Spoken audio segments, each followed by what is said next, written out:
Hola, en los próximos minutos vamos a revisar algunos aspectos prácticos del abordaje del paciente con queja cognitiva. ¿Por qué es importante el diagnóstico temprano? Si bien a veces son pocas las oportunidades que tenemos sobre tomar acciones que cambien el rumbo, sobre todo en las enfermedades degenerativas, que son las más prevalentes, pero el diagnóstico temprano se promueve desde algunos puntos de vista que podemos comentar. Para planear el futuro o las actividades, cómo va a desarrollarse de ahí en más, para tener acceso a la información de oportunidades, qué se puede, qué no se puede hacer, cómo va a seguir el problema, para recibir el consejo que necesite desde lo legal y desde la salud, para tener apoyo familiar y del entorno y para adaptarse a esta circunstancia que va a ir apareciendo y creciendo con el tiempo, o finalmente para expresar los deseos del paciente en un futuro. El deterioro cognitivo mínimo o leve se refiere a aquel que presenta cambios cognitivos que afectan dominios, uno al menos, pero no afectan las actividades de la vida diaria. Vamos a tener dos grupos que están definidos como el que predomina lo amnésico y aquel que no predomina lo amnésico, o sea, tipo amnésico y tipo no amnésico. Algunos datos epidemiológicos, fíjense que son muy variables, ya que puede variar entre el 3 al 22% en personas mayores de 65 años, pero el dato importante es que según estudios actuales hay un alto porcentaje que puede revertirse, sobre todo en aquellos que tienen algunos marcadores o en los cuales se puede hacer una intervención farmacológica cognitivo-conductual, sobre todo aquellos pacientes que están asociados a depresión, aquellos que pueden tener alteración volumétrica hipocampal, en la que tiene solamente un dominio afectado, aquellos que son producidos por el exceso de medicamentos o aquellos que tienen un rendimiento cognitivo alto. ¿Cuáles son los factores de riesgo para tener un deterioro cognitivo? Bueno, la edad, el marcador apolipoproteína E positivo, sexo masculino, el antecedente familiar, los factores de riesgo cardiovasculares y otros como la EPOC, la depresión o la diabetes, o así como algunos factores que tienen que ver con el estilo de vida. ¿Cuáles son los dominios cognitivos que nosotros podemos explorar en un interrogatorio, que nos puede tomar unos minutos, o aquellos que son explorados con la evaluación neurocognitiva? La memoria, atención, función ejecutiva, lenguaje, conducta, comportamiento, funciones visoespaciales y praxias gnosias. Es importante que tengamos algún aspecto y discutamos con el docente cada uno de estos dominios, cómo lo podemos evaluar.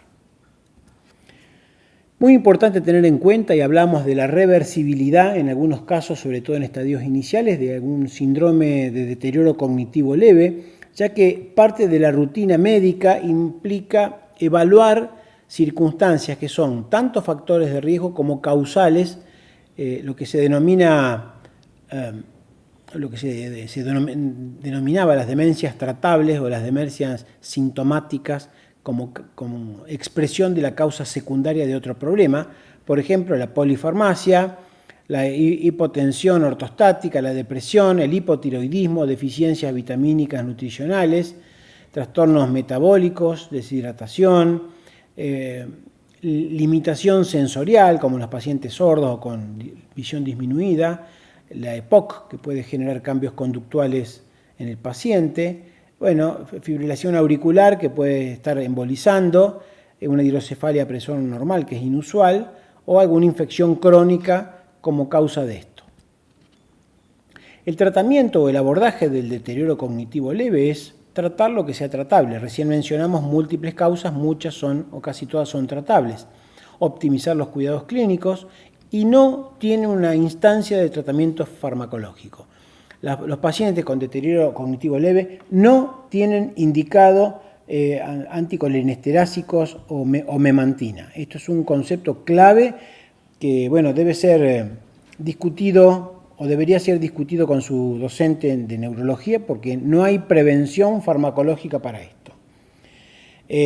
Sin duda, las medidas no farmacológicas, una de las preferidas es la actividad física, ya que va a reducir hasta el 38% en el riesgo de desarrollar el deterioro cognitivo leve. Actualmente se habla de modelos predictivos para desarrollar una demencia, dentro de lo cual lo importante es identificar los factores de riesgo y modificarlos.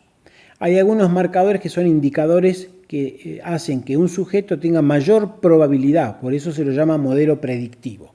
Y esto se refiere a la atrofia medial del lóbulo temporal, hipometabolismo en el PET, un scan positivo para amiloide o marcadores en el líquido cefalorraquídeo como la proteína tau y abeta-lipoproteína 42.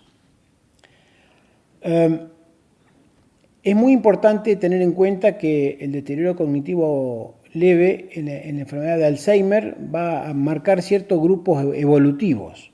El paciente, no implica tener un deterioro cognitivo leve hacer sí o sí una demencia. Es un factor de riesgo solamente. Entonces, si tenemos un paciente en el cual o los pacientes a través de la evolución de la enfermedad de Alzheimer podemos establecer tres estadios. El preclínico, en el cual el paciente tiene un funcionamiento normal pero tiene marcadores positivos, y ese grupo que tiene determinada hacer la enfermedad va a seguir con un deterioro cognitivo moderado con marcadores positivos que se va a transformar en demencia más adelante.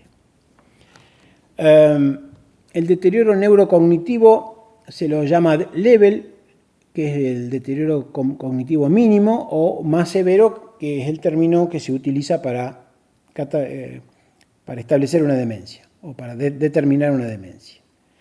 ¿Cuál va a ser la evaluación clínica que uno puede tener en cuenta para la sospecha del deterioro cognitivo leve? Bueno, uno tiene que averiguar sobre los cambios de la persona, de su vida personal, de su ambiente personal, el tipo de cambio, qué dominios son los que uno con el interrogatorio puede evaluar afectado, hacer algún test de screening como el MoCA o el Mini-Mental, interrogar sobre el funcionamiento diario. Bueno, y vamos a establecer con todos estos elementos que llevan un tiempo de conversación con el paciente y tener en claro cómo lo vamos a ir evaluando a un síndrome clínico que es el deterioro cognitivo moderado o síndrome demencial. En algunos casos podremos establecer con mayor precisión o más cercanía a la etiología y ponerle un nombre particular si es degenerativa, multiinfarto o mixta.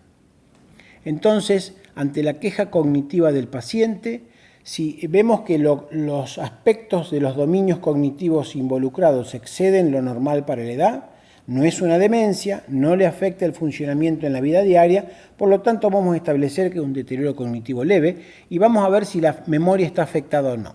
Si está afectada, vamos a tener un deterioro cognitivo leve de tipo amnésico y puede ser solamente la memoria afectada o puede afectarse la memoria y otros dominios.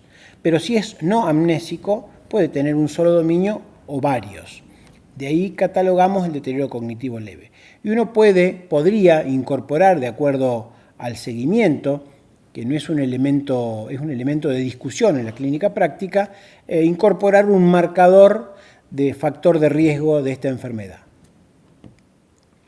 Muy importante para conocer dónde y cuándo podemos intervenir, ya que la demencia se conocen factores de riesgo asociados, como la depresión, la ansiedad, la enfermedad de Parkinson, la enfermedad vascular, la diabetes o el comienzo y la presentación de síntomas cognitivos, afectivos y conductuales en un momento después de los 50 años.